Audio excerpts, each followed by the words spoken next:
Bonjour à tous et bienvenue pour cette nouvelle vidéo, j'espère que vous allez bien. Je vous retrouve aujourd'hui pour un contenu que j'adore aller voir chez les autres.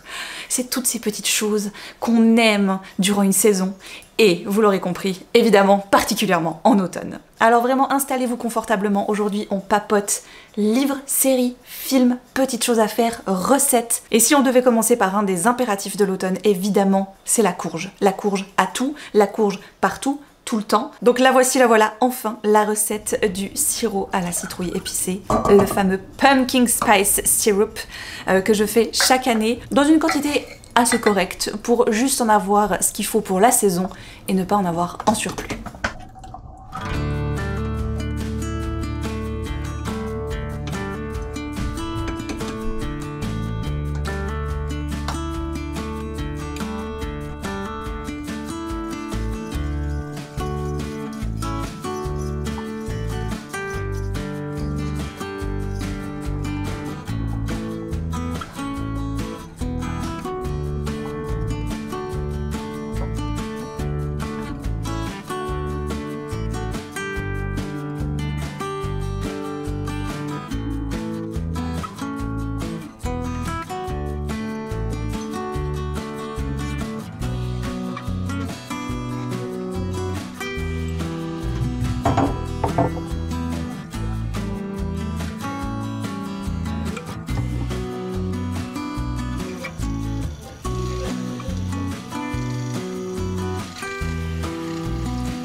Et dans le genre indémodable, bien sûr que chaque année je réalise ma fameuse pumpkin pie, la tarte à la citrouille sucrée et légèrement épicée. C'est une recette que je ponce maintenant tous les ans. Le petit plus qui pour moi vraiment fait toute la différence, c'est de fouetter la crème et de la monter en chantilly avant de l'incorporer à notre recette.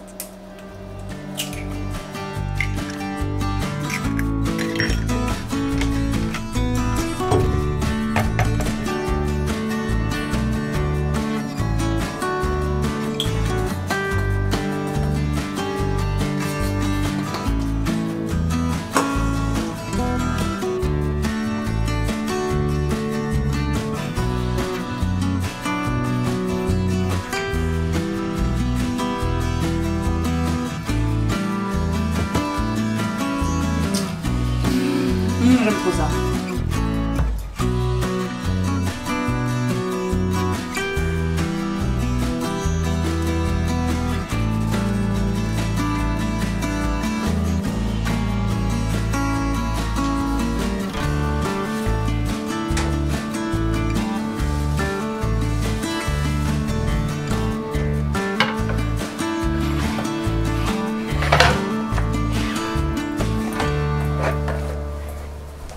Côté lecture, en automne, ce qui est chouette, c'est que la saison permet un petit peu un entre-deux.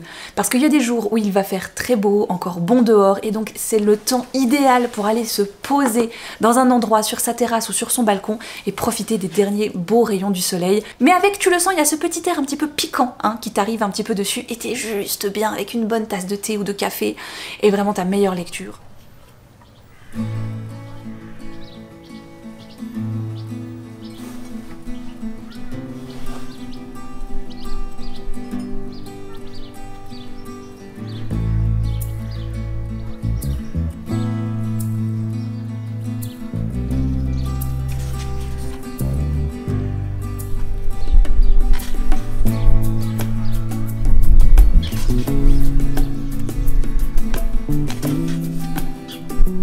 Et sinon, quelque chose que j'adore faire, soit le matin, soit le soir, c'est lire avec vraiment un éclairage très cosy, très doux. Ça peut être juste la lueur d'une bougie, ou alors j'ai une lampe de sel que j'adore allumer aussi, qui vraiment va diffuser une ambiance hyper cocooning.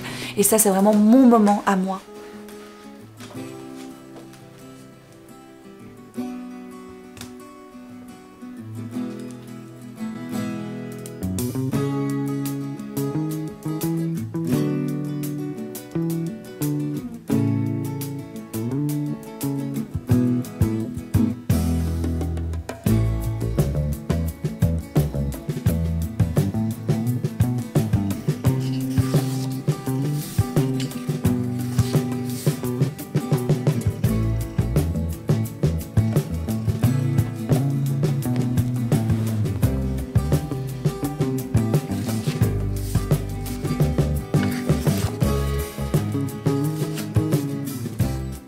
Mais sinon, bien sûr, qu'en lecture, j'adore toujours autant utiliser mon application Nextory, qui sponsorise d'ailleurs cette vidéo, donc je les remercie beaucoup, parce que grâce à eux, vous avez 60 jours pour tester l'application gratuitement. Ça vous permet d'avoir 15 heures de crédit audio sur les 60 jours, et aussi d'avoir le livre numérique en illimité. Alors croyez-moi que niveau catalogue, Nextory, ils savent y faire.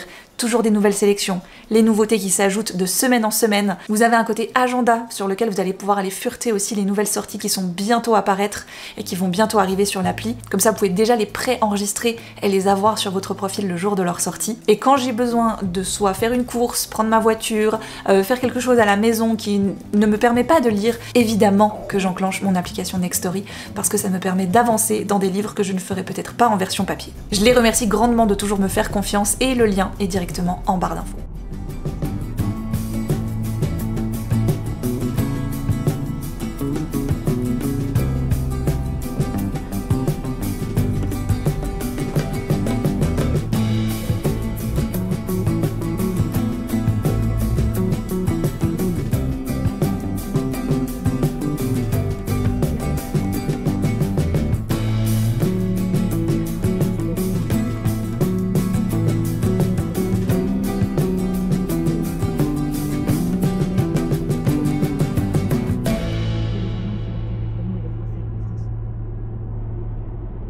D'ailleurs, en parlant lecture, j'ai fait une petite sélection de 9 lectures un peu incontournables pour moi durant cette saison. C'est des livres que je vous ai bien sûr déjà présentés, vous les connaissez déjà si vous êtes régulièrement sur ma chaîne, mais je me suis dit qu'on était justement dans cette ambiance et j'avais envie de vous en sélectionner quelques-uns.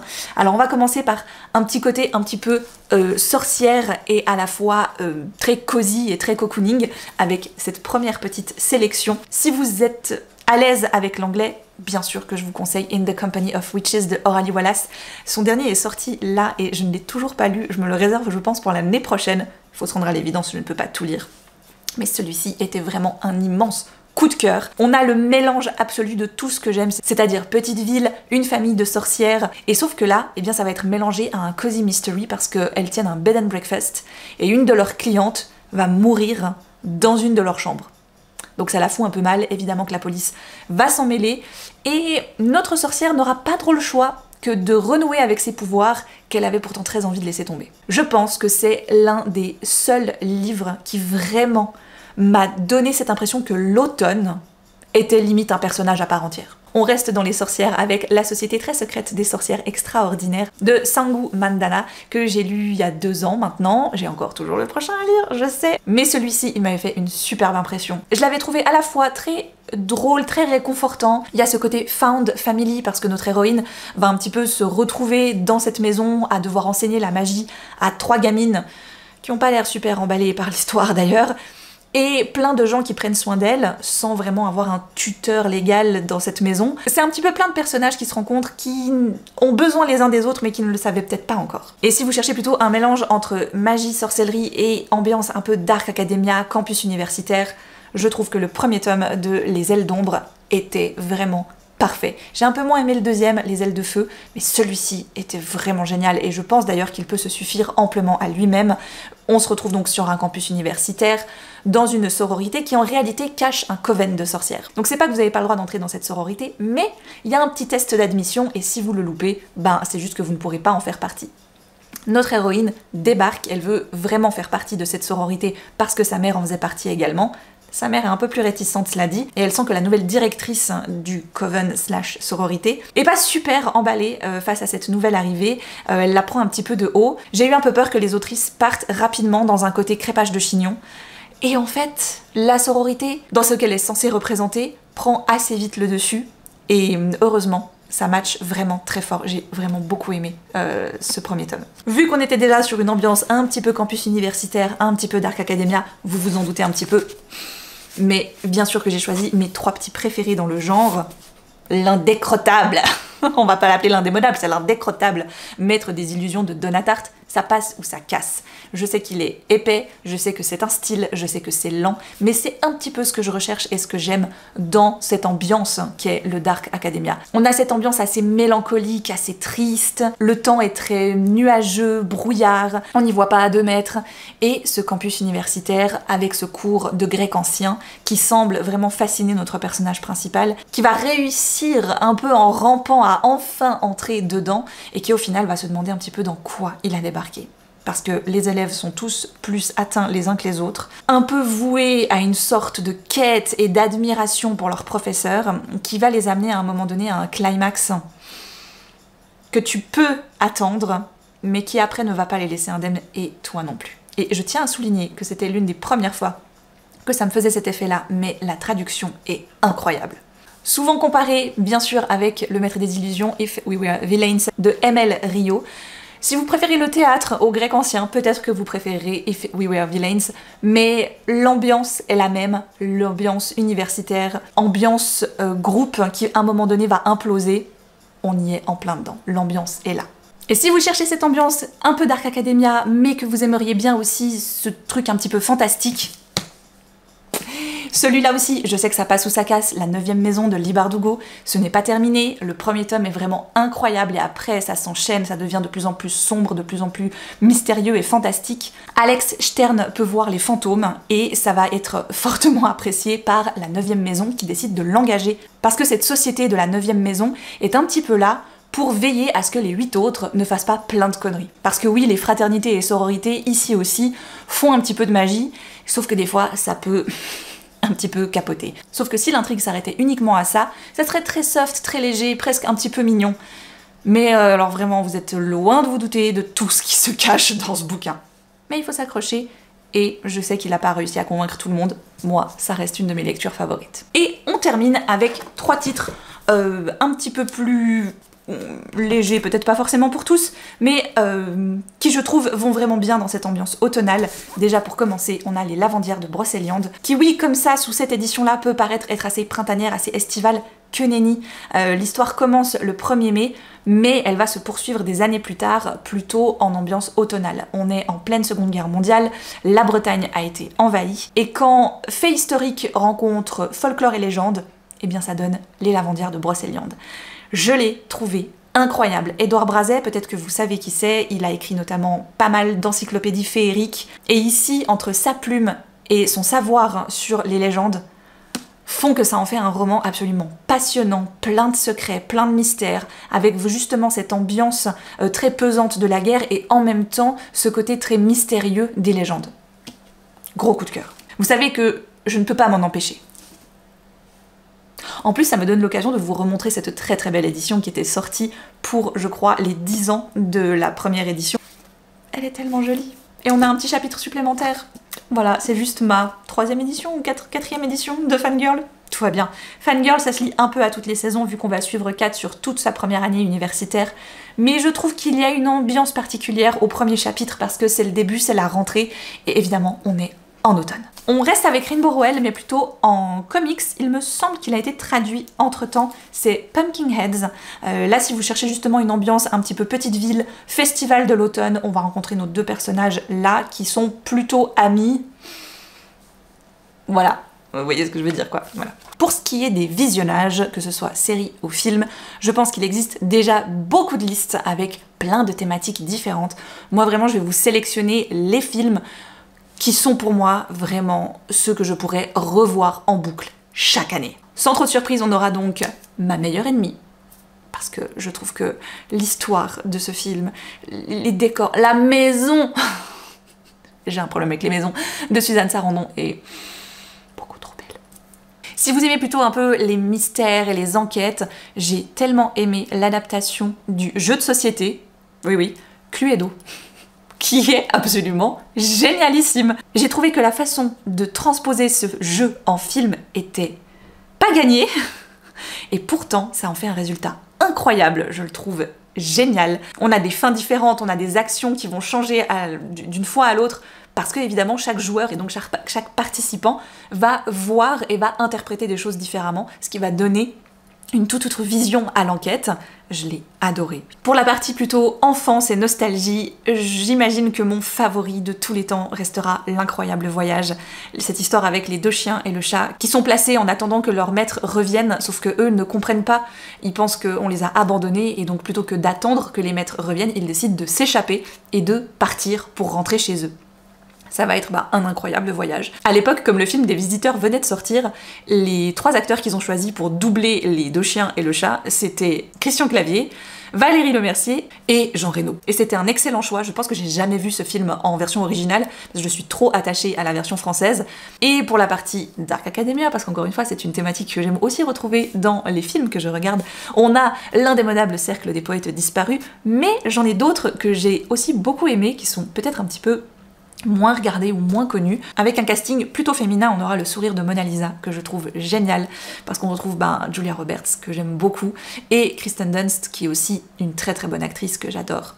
Qui est peut-être un petit peu moins connue, Le Club des Empereurs. Pépite, pépite, j'aime vraiment beaucoup ce film. J'en ai encore plein d'autres bien sûr, mais on va pas y passer la journée.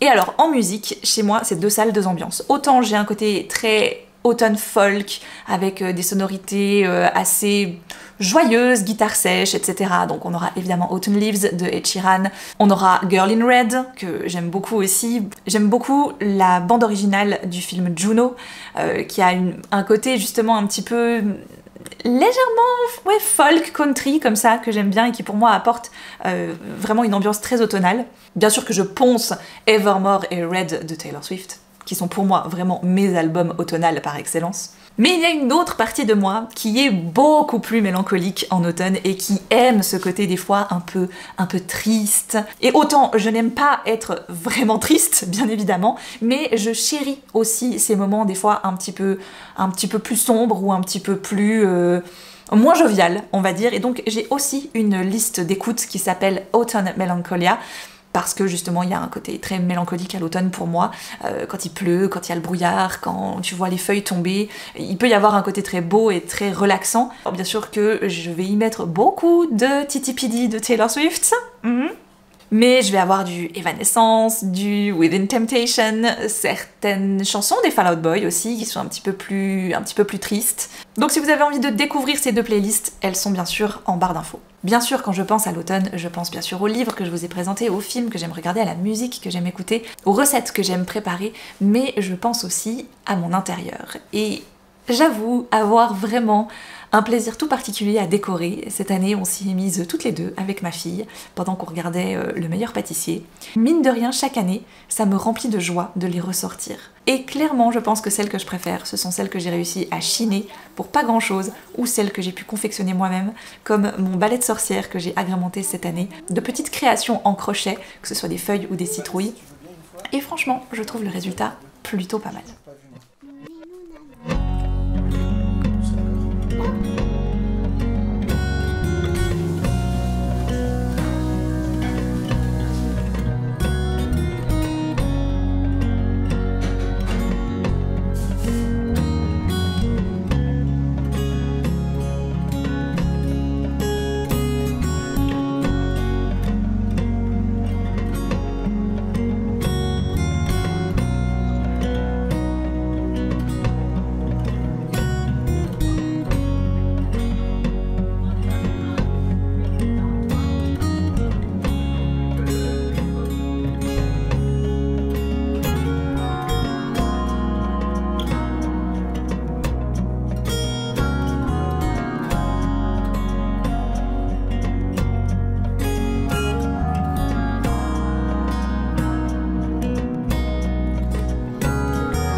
enfin pour terminer, dans ma semaine automnale idéale, il y aurait bien évidemment un petit week-end en amoureux, coupé du monde, et c'est exactement ce que nous avons vécu le week-end dernier avec mon chéri. Nous nous sommes rendus dans les écrins du Val-de-Mout, qui se trouvent à 1h30 de route de chez nous, donc pas si loin que ça. Et c'était vraiment un endroit que je voulais lui faire découvrir parce que j'y étais déjà allée avec ma meilleure amie. Et je pense que son nom décrit parfaitement l'ambiance de ce petit cocon. C'est un écrin. Un petit chalet avec vraiment tout ce qu'il faut pour que tu te sentes bien, cosy, cocooning. On a passé notre week-end à lire, à regarder des films, j'ai fait un peu de crochet, il a fait un peu de jeux vidéo, et on s'est mis ce petit défi de ne pas toucher à nos téléphones de tout le week-end, donc pendant quasi 48 heures, on a laissé nos téléphones de côté, on a papoté, on a refait le monde, je pense au moins 40 fois. On s'est reposé et c'était absolument divin. Et si vous avez l'occasion de pouvoir vous échapper comme ça pendant même pas 48 heures, mais juste le temps un petit peu de déconnecter, soit pour vous-même, soit avec quelqu'un que vous aimez. Et quand en plus une tempête commence à se lever et que tu es dans ton jacuzzi avec la pluie qui te tombe tout autour et que toi tu es à l'abri au chaud, c'était absolument exceptionnel. Ils sont pas de chez lui, toi, donc je viens pas. Chez moi, faire une soirée. Même pas pouvoir mettre le permis, je pense. Non, pour les enfants. Je vais appeler Blague. Changer quoi. De gros, 3 ans à 10. Je suis pas dire quand tu réfléchis comme ça.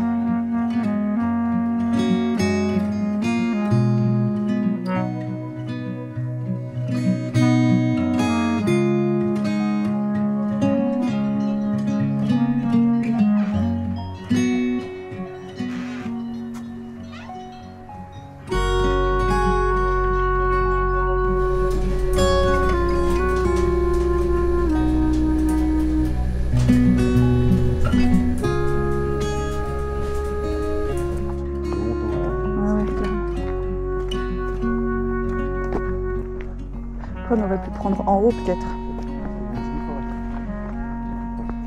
Bah oui, clairement. On discutait de ça avec Caroline, tu sais, celle qui fait les illustrations, elle est tasse. Elle me disait, elle me fait, mais c'est marrant parce qu'on n'habite pas si loin, tu es dans la région lyonnaise. Et en fait, nos forêts n'ont rien à voir. On n'a pas le même type d'arbre, on n'a pas le même... Tu sais, c'est vraiment marrant quoi, quand tu penses à quel point ça peut être différent d'un endroit à un autre, alors que tu prends, c'est pas si différent que ça non plus, on n'est pas si loin quoi, tu vois.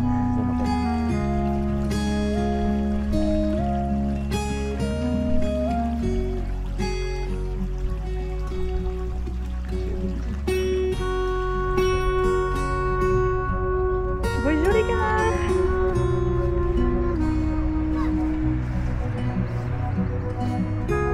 Salut les gars.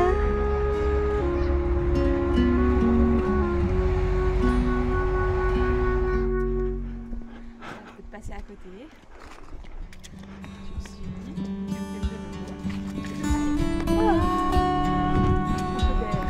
Oui, un peu de frais.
Et je pense qu'il n'y a rien de plus joli en automne que de voir le temps changer. C'est un truc qui me fascinera toujours, qui va toujours m'émerveiller, c'est avoir ce côté changeant constamment. On va se lever un jour, le lendemain on sait déjà que ça ne ressemblera plus à ça. Et si peut-être des fois pour vous l'automne est plus difficile à vivre parce que justement elle vous rend un peu triste ou un petit peu mélancolique, peut-être que lui apporter cette touche de chaleur, de cosy et de cocooning, je sais que c'est des mots que j'ai beaucoup employés durant cette vidéo, pourra peut-être vous la faire apprécier un tout petit peu plus ou en tout cas vous réconfortera un petit peu plus. C'est tout ce que je vous souhaite. Merci beaucoup d'avoir regardé cette vidéo, j'espère qu'elle vous a plu, que j'ai pu vous embarquer un tout petit peu avec moi dans ce moment de l'année que j'aime et que je chéris tout particulièrement. Je vous dis à très vite pour une prochaine vidéo, prenez soin de vous.